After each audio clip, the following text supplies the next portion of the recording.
We are now joined by number 6 ranked UFC light heavyweight Anthony Smith, and we'll take our first set of questions from Gabriel Gonzalez with Cage Side Press. Hello, Anthony. How are you? I'm good. How are you? I'm doing good. So you made headlines after the last one. You felt a little undersized at 205 pounds. This fight is obviously at 205. Can you just talk about the decision to take this fight and at this weight?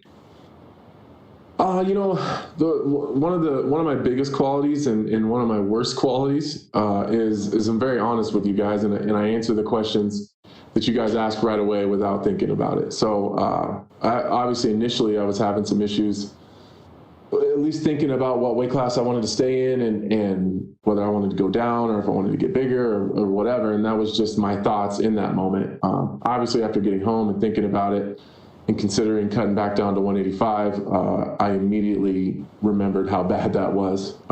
So I just decided to get stronger and try to put on a little bit more weight. I was able to put on a little bit, but putting on good, healthy, lean weight is really, really hard, and it's a slow process. So I'm much stronger, and a little bit bigger, not a bunch, but I definitely added some strength. So that's why I'm still here at 205. How does that help with the mental aspect? Because I'm assuming coming off of back-to-back losses, it'd be easy to get a little discouraged. So how much has knowing you've gone back to the gym, put in that work for your physical stature, helped out with just the, I guess, mental aspect of getting ready for another fight and to snap this skid? I kind of reworked everything. It's not just about the strength and the size. It's a lot about my mental work that I don't think a few years ago, I did a better job of managing a lot of the mental side of the game. But I think as everything took off and I got so busy, I think that was one of the things that kind of got thrown to the side, and I didn't manage it or organize my mental stuff, my mental capacity or my mental game very well. So I think I just kind of got caught in a bad storm, and I did a lot of things this training camp differently. And maybe to the average person, it wouldn't seem that much different. But, you guys didn't see me working the analyst desk this entire training camp. If you're a listener to my radio show, I only did 1 hour once a week on my radio show. I cut way back on my show. I didn't do any episodes of my podcast with Laura Senko. I just took a lot of things off my plate. And fortunately, I have a lot of people that support me, that help pick up the slack on that and pick up the pieces that I'm not doing. So I think that was some of it, and that gave me more time to talk to my therapist and manage my thoughts and really just brain drain. You know what I mean? You get so much stuff going on in your head. I'm a father of 3. I'm married. You got all the duties and responsibilities that come along with that, on top of training camp and again all those other things that I had on my plate, the analyst stuff, my podcast, and the radio show. I just needed to manage that and organize it better, and I think I did a really good job of doing that this training camp. My final question, you've obviously been one of the big faces in UFC for Factory X, your team. I just wanted to know, what's it like seeing Brandon Royval's rise this year? And he goes from unknown to now he's one of the top flyweights, and he's your teammate over there. Yeah, it's been really cool to watch Brandon, but it's been cool to watch a lot of those guys. Jonathan Martinez, Yusuf Zalal, obviously Brandon, Chris Gutierrez. I mean the list goes on. Like, there's a lot of those guys. And to be honest with you, one of the funnest things to watch is all those guys are very similar in size. So watching all of those guys train together and just go after each other, it's one of the coolest things in the world. It's just all these super high level, smaller guys just getting after it. And then to see the camaraderie that everyone has afterwards, it's really cool, man. The culture we have at Factory X is one of a kind. So, I was heartbroken for Brandon, but at the same time, I've been there before. You have those tough injuries, and this is one of those things where it just happens. But I have no doubt that he'll bounce back. Hey, thank you, Anthony. Good luck. Thank you very much. We'll take our next question from Dane Martin with MMA Fighting. Hey, Anthony. Coming into this... Hey, you hold on a second. Well, you don't know how to answer text messages anymore? I texted you back. Did you not respond? No, you didn't respond. I'm going to check my text message. I'm going to send you a screenshot after this is over. How you been? I'm good, man. I'm good. Obviously, you're never a guy to make excuses. You've never been a guy to make excuses, but you've had such a crazy year when you really think about this, from the home invasion thing to the pandemic kind of starting and stopping your fights, and then going through everything you went through. Like, can you kind of wrap your head around what this year has been for you? Because it has been kind of insane. Yeah, it's been really tough, man. And like, you know how it is. We talk a lot. Like, I'm never going to make an excuse, even when it's handed to me.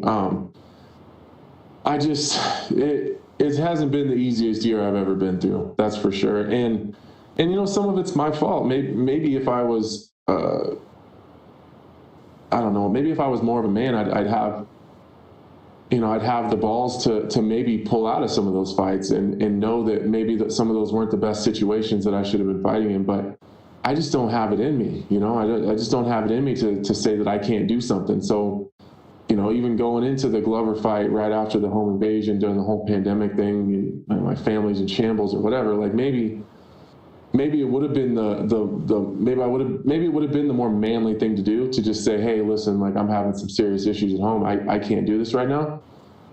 But that means I would actually have to say it out loud, that I can't do it. And I just don't, like, I'm not built like that. Like, my brain is just not wired like that. So it's been tough, man. But, you know, unfortunately, this year's been tough for the entire world. And you know, my struggles are very, very first world problems. You know, my family's safe. My bills are paid. Everybody's taken care of. I don't worry about a whole lot of things in life. So I don't want to pretend like my year has been any worse than the rest of the world, and specifically the country. It's been really tough for everyone. So I think everyone else and myself just hope that 2021 brings some better stuff. That's for sure. With that being said, you know this from being an analyst, and you know this from doing your own show, how reactionary this sport is. When you win a big one, when you knock out Shogun, you're the greatest light heavyweight in the world, man. You know, Anthony Smith is on his way to the title. You lose one fight, suddenly you're a bum, you're no good. Like, how do you deal with it? Because I think people forget, like, in the Glover fight, obviously you're winning early, and credit to him for surviving and coming back. And obviously I know the Rakic fight didn't go your way, but again, you went to a decision. You know, it wasn't, it didn't go your way, but that's just part of the sport. But does it bug you, the kind of, you know, the kind of reactionary way this sport goes, where you lose two fights and suddenly you're washed up, or you're not the guy you were? You know, does it disappoint you? That's the reaction you get sometimes. You know, I used to worry about that stuff, I think, more when I was younger. But honestly, now I expect it now. So I think it's easier to deal with when you expect it. But it is disappointing sometimes to see how fickle people are. And you know, it's some of the media too at the same time, where it's, you know, they'll big you up 1 second, and then the next they're tearing you down. So fortunately for me, I've had pretty good experiences compared to a lot of people with the media. But I think that's just part of the game. And it is crazy to me, like, watching team sports like football or baseball or whatever, like, even when teams are doing really, really bad, like, people still stick with their team, you know, like I have friends that are Jacksonville fans, and it's like, well, how is that even possible? You know, it's like, but every day they're flying their flags and they're pumping up their team. And it's just like, sometimes I wish that the MMA fans were a little bit more like that, but our sport is very different. So I do get it. I'm a Bengals fan, so trust me, I understand that mentality. You know exactly what I'm talking about. Last one for me. When you look at Devin, Devin comes from a wrestling background, obviously very tough guy, but obviously he hasn't, he has faced good competition, but he hasn't been able to kind of get over that hump, obviously fighting guys like Jan Blachowicz, and there's no shame whatsoever in losing to those kind of guys. But do you feel like that once again will be, your biggest advantage? You have won those big fights. You know what it's like. You know what it's like to be in those trenches and win those fights. Do you feel like that is an advantage for you, in this fight? Yeah, I do. I think my biggest advantage is knowing Devin's game. The the problem with me for everyone else is I'm unpredictable. You never know what I'm going to do. Sometimes I'm going out to the grapple. Sometimes I want to strike. And to be 100% honest with you, it just depends on how I feel when I wake up that day. And I just go with the flow. Devin's very predictable. We all know what he has to do. As much respect as I have for him, and as cool as I think the story of him and his dad, father and son, corner and fighter, I think that's one of the coolest things in the world, especially coming from a guy who didn't have a dad growing up. I really think that's cool. I don't think there's a world that exists where Devin stands with me for 15 minutes and survives. It just, this is not reality.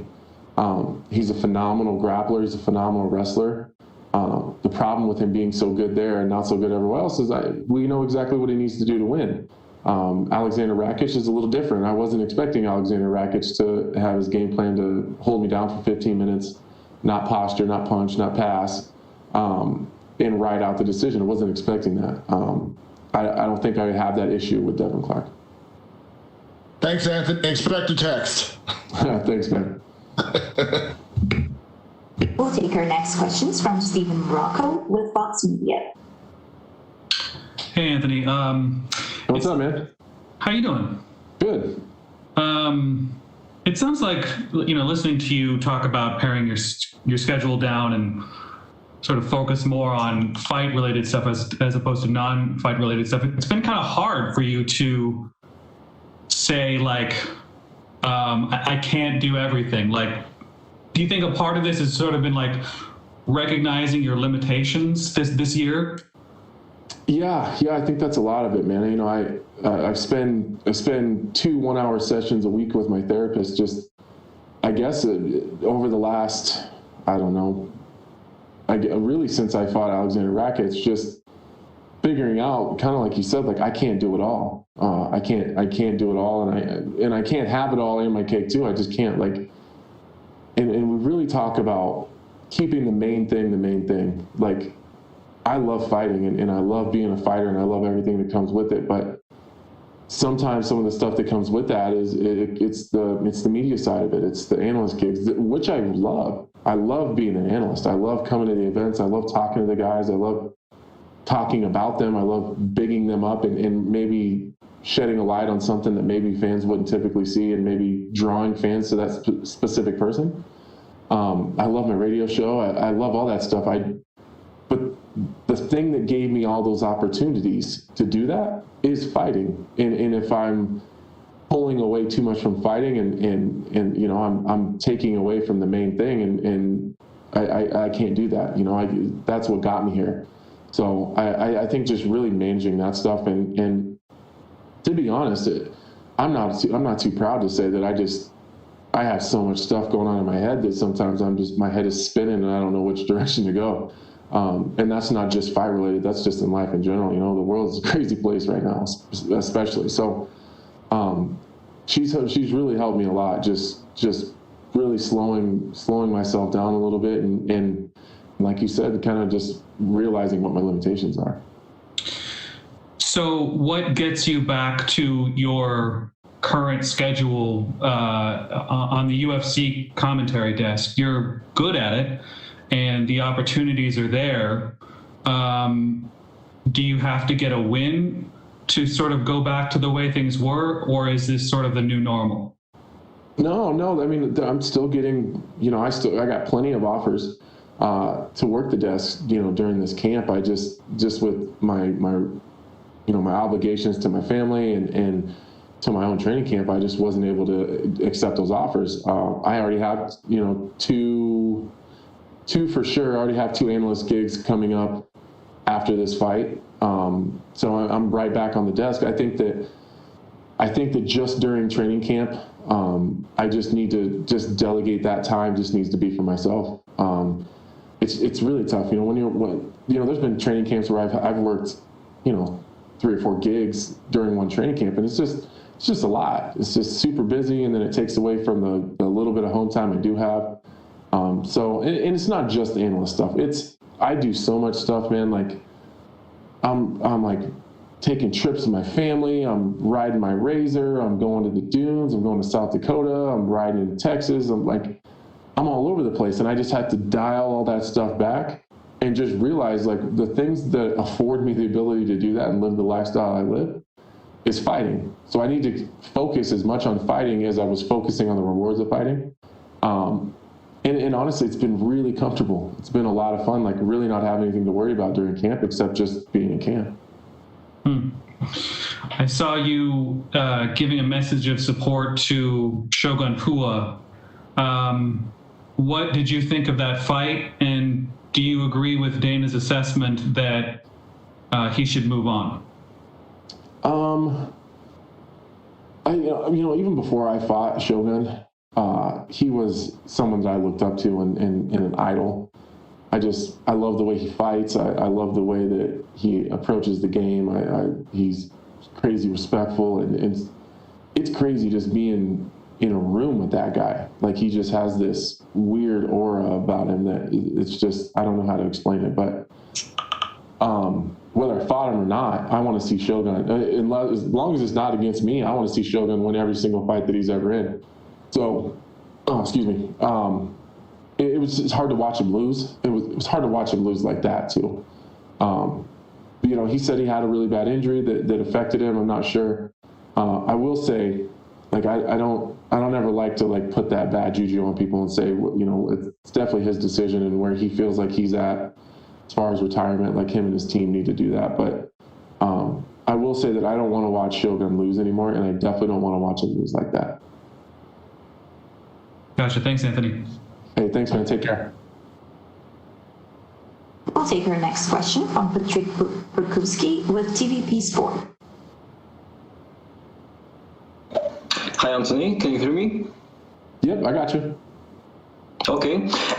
You just said that you have, with this career at the panel desk as an expert, and after these 2 losses, I just wonder what drives you to still compete. Do you maybe have some kind of feelings that it's a make or break, this fight with Devin Clark, or you still want you are still striving as a competitor?